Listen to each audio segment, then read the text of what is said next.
जब मेरा drama school में हुआ एडमिशन, मेरे फादर की जस्ट डेथ हुई थी। मैं सबसे घर का बड़ा था। मेरे भाई ने बिल्कुल उसकी जिम्मेदारी संभाली एंड सो 37 रुपये या कुछ ऐसे चाहिए थे। My sister who was at that time she was going through divorce and she was living with us, उसने अपने उसमें से निकाल के दिए।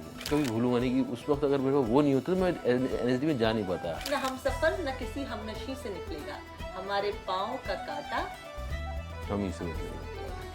सही बात। और ये बात जो है बहुत ही बड़ी बात है और हर आदमी को घर कर लेना चाहिए। सच नहीं पता होता हमारे ऐसे ही, हमें एक दूसरे जन्मदिन पता नहीं है। जन्मदिन नहीं पता मुझे पता नहीं मेरे भाई ने कहाँ तक पढ़ा है।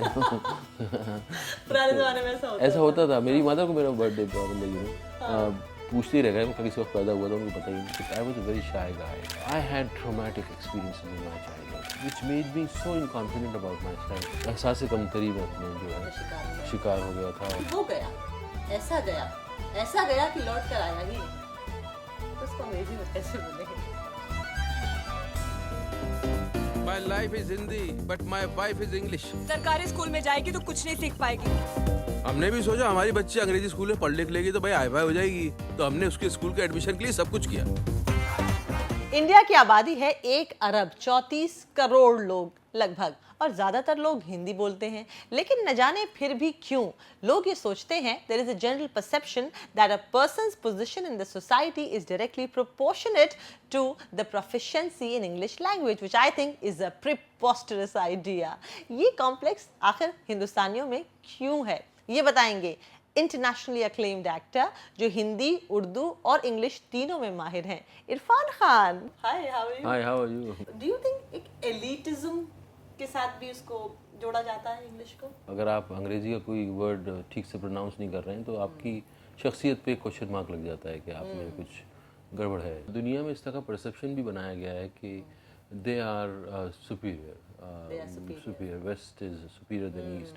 सो वो बर्डन आप कैरी करते हो, कॉम्प्लेक्स आप कैरी करते हो, इन दिस वजह से आपको लगता है कि इसीलिए आप ज़िंदगी का स्टाइल भी आप उधार लेते हो, खान पान भी वहाँ से उधार लेते हो, फेस्टिवल्स में भी आप उनकी चीज़ें इनकॉर्पोरेट हो जाती हैं। So it's just losing your own ground, you are losing the touch with your own ground. एक सेंटेंस है, मैं आपको दूं कि इसको इंग्लिश में ट्रांसलेट करना है कि वो गया, ऐसा गया कि लौट कर आया ही नहीं, तो उसको अंग्रेजी में कैसे बोलेंगे? He went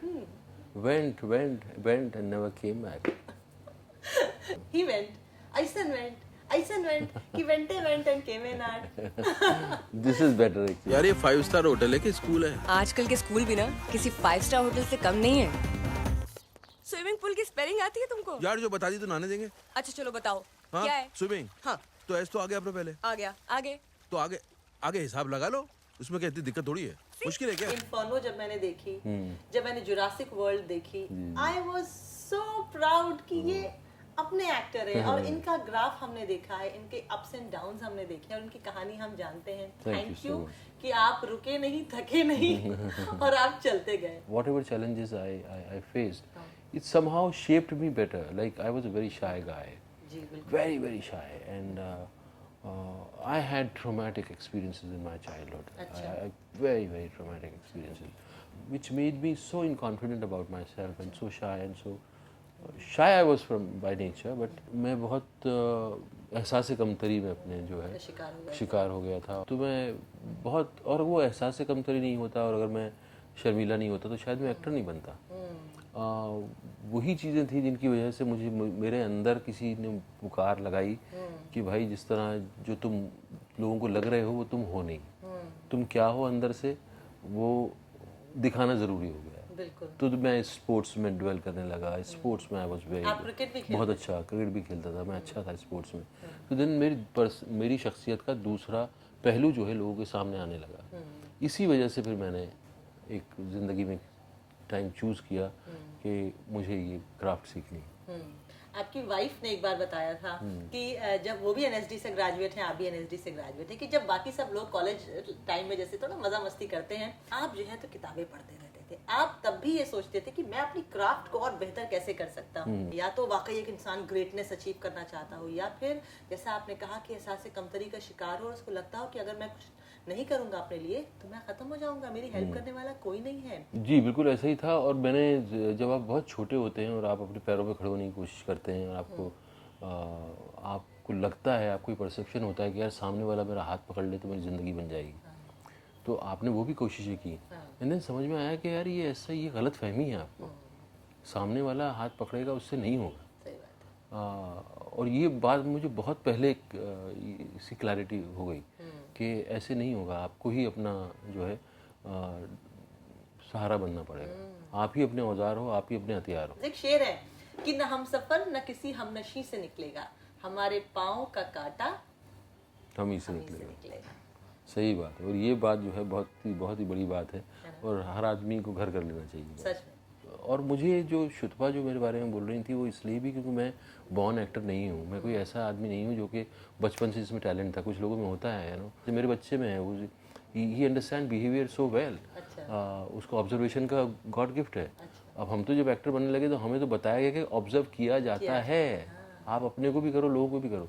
तो मैं कल्टिवेट कर रहा था ये क्राफ्ट। तो कल्टिवेट जब आप कर रहे हैं तो आपको फिर you have to work towards it.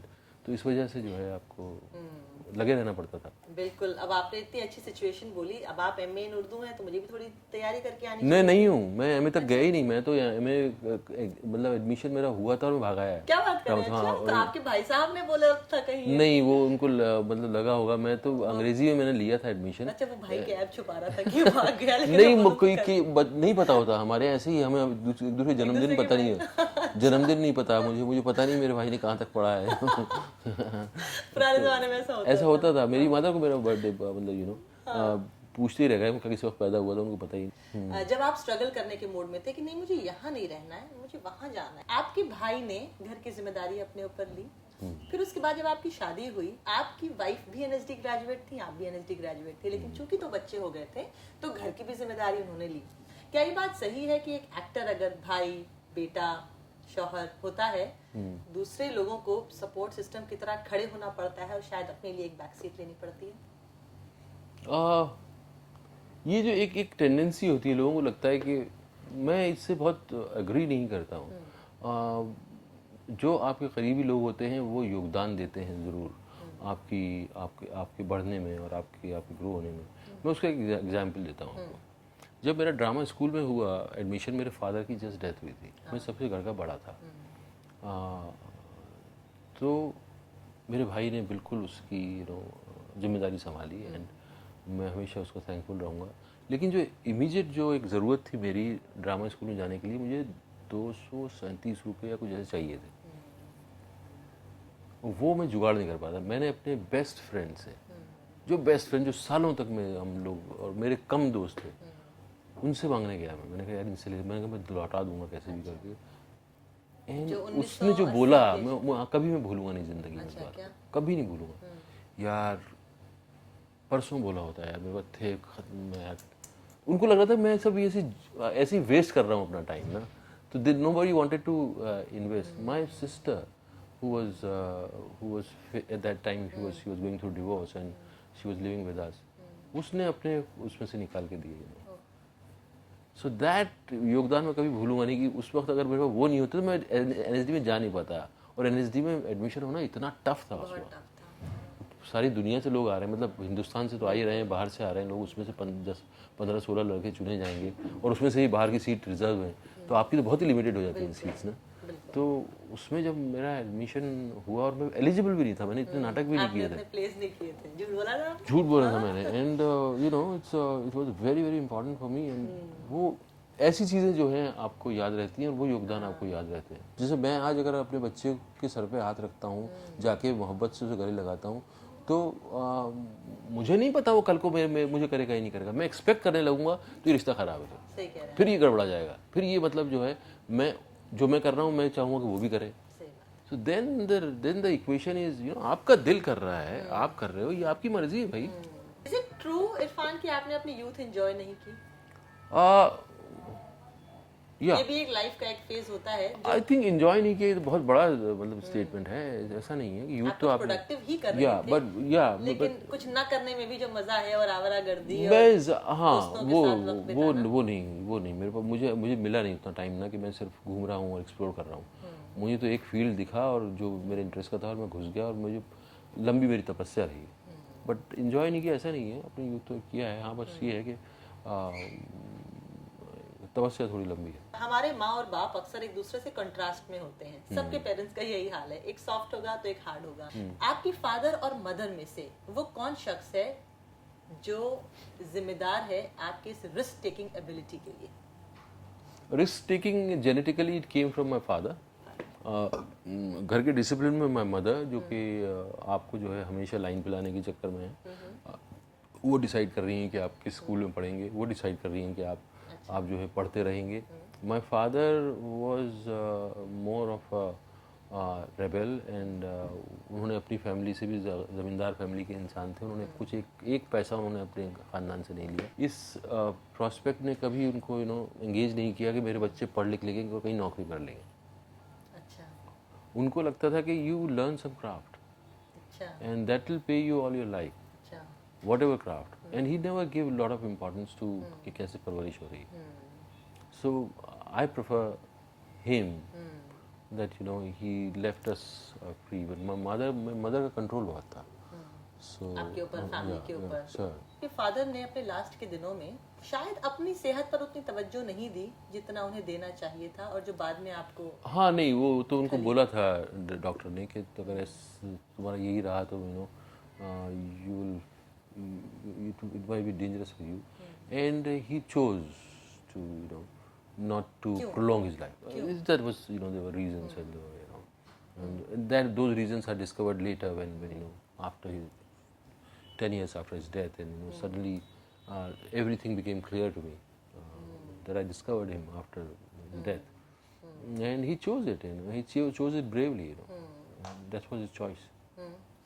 आपको इस एक्टर बनने के इस प्रोसेस में डिप्रेशन, मिजरी, गरीबी, स्ट्रेस, मलाल, इन सब ने क्या कंट्रीब्यूट किया? जितने मेरे चादर थी उतना मैंने पाँव फैलाया। मुझे याद है कि हम जब बॉम्बे आए थे, हमारा मैं और शुद्ध का गोल होता कि यार अगले महीने साले every month we have to earn 5,000 rupees. अच्छा क्योंकि 5,000 भी नहीं कमा पाते थे पूरे महीने में ना। और कभी मेरे साथ ऐसा टाइम नहीं आया कि मेरे पास काम ही नहीं है, छोटा छोटा काम चलता रहा। और stress for sure, stress and helplessness, एक दो चीज़ें ऐसी रही हैं जो कि आपको फेस करनी पड़ी। बाकी चीज़ें ने सिखाया ही है, मतलब ऐसा कुछ नुकसान नहीं हुआ।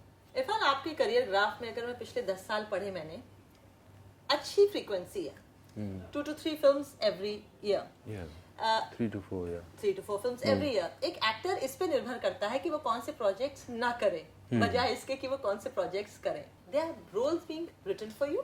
ऐसा नहीं है कि मेरे पास का हमेशा, मतलब जो काम आया उसमें से मैंने चूज़ किया। ऐसा नहीं है कि सारा काम जो है वो था जो मैं करना चाहता था। बहुत सारा काम ऐसा था जो मेरा बिल्कुल मन नहीं था करने का। बट आपके पास दो धारी तलवार पे आप गुजर रहे हैं। एक तरफ तो आपको इंडस्ट्री को ये इंडिकेट करना है कि I am an actor who can engage audience, I can entertain audience, so you can bank on me, one thing where the subject is not your choice. दूसरा आपको सर्वाइव करना है, आपको किस तरह से घर चलाना है, तो आप उस तरह की चीज़ें चूज़ कर रहे हैं। तो वो एक इसलिए वो गैप नहीं आया। जो भी जिस तरह का भी आ रहा है मैं उसमें से ही चूज़ कर लेता था। बट मैं इतना चूज़ नहीं करता था कि मैं बर्न हो जाऊँ। मैं कि अगर हासिल के बाद मैं चाहता तो रोज़ 2 फिल्में साइन कर रहा होता मैं, बिल्कुल। लेकिन मुझे पता था मुझे ये नहीं करना। जब मुझे चॉइस मिली अपने तरह काम करने की, वो मैंने एक्सरसाइज की। और जब नहीं मिली तो फिर मजबूरी में आपको करना पड़ा जो मिल रहा है। एक कहावत है ना कि every miracle is preceded by chaos। आपकी फिल्म आई थी पान सिंह तोमर, जिसको नेशनल अवार्ड भी मिला। उसके ठीक पहले का जो दौर था वो काफी टेस्टिंग था। टेस्टिंग था यार। इनफैक्ट आपने ये बोला भी था कि मैं वापस जा रहा हूँ। तिग्मंशु ने आपको रोका, बोला कि नहीं मैं कराता हूँ, रुको। उस दौर के बारे में क्या कहेंगे? हाँ, एक टाइम था जब वो आपको एक ही तरह काम करना पड़ रहा था और बोरियत हो गई थी काम से। एक्टिंग जॉब में अगर बोरियत हो जाए तो, या किसी भी जॉब में जो भी आप काम कर रहे हैं उसमें अगर बोरियत है तो जिंदगी, बोर हो जाते हैं। मैं बोर हो जाता हूँ, आपकी बेगम तो डरती नहीं है इस बात से? आई थिंक उनके लिए एक्साइटिंग है मेरा, क्योंकि I keep looking for different ways to engage in life. So किसी भी, मुझे लगता है कि जो भी आदमी काम कर रहा है उसमें बोरियत अगर उसको हो रही है तो बेचारी की ज़िंदगी जो है, मुझे बड़ा दुख होता है जिंदगी सुनिए, में। हमारे पापाओं से पूछिए कितनी बोरिंग प्रोफेशनल लाइफ जी है। अब यही है कि मतलब आपको, लेकिन सबको ये समझ, हर आदमी जो है वो उसका जिम्मा दूसरे पे डालना चाहेगा। मैंने आपके लिए किया, दिस इज रॉन्ग, आपकी चॉइस थी वो। ओह, ये तो आपने दूसरा नजरिया सिखा दिया। जी, वो आपकी चॉइस है, आप जो कर रहे हैं वो आपकी चॉइस है। अगर आप अपनी ज़िंदगी की, अपनी गलतियों की जिम्मेदारी खुद नहीं ले सकते तो वो एक इतना बड़ा गलतफहमी है, और वो आपको कभी आपको अपने चंगुल से निकलने नहीं देगी। आई रिमेम्बर 10 साल पहले जो हमने इंटरव्यू किया था तो उसमें आपने कहा था कि मेरा जो एजेंट है वो वहाँ कुछ काम ही and cut to now 10 years later, you're like a big known face there. Yeah, because I have now manager and agent both. Earlier I didn't have agent, I just had manager. And also whatever work I have done, so it is becoming easier and easier for me, to get more options. More options. Great, all the best to you, और Thank you so हमको much. इसी तरह से फख्र करने के बहाने देते रहिए। Thank you so much, Irfan भाई।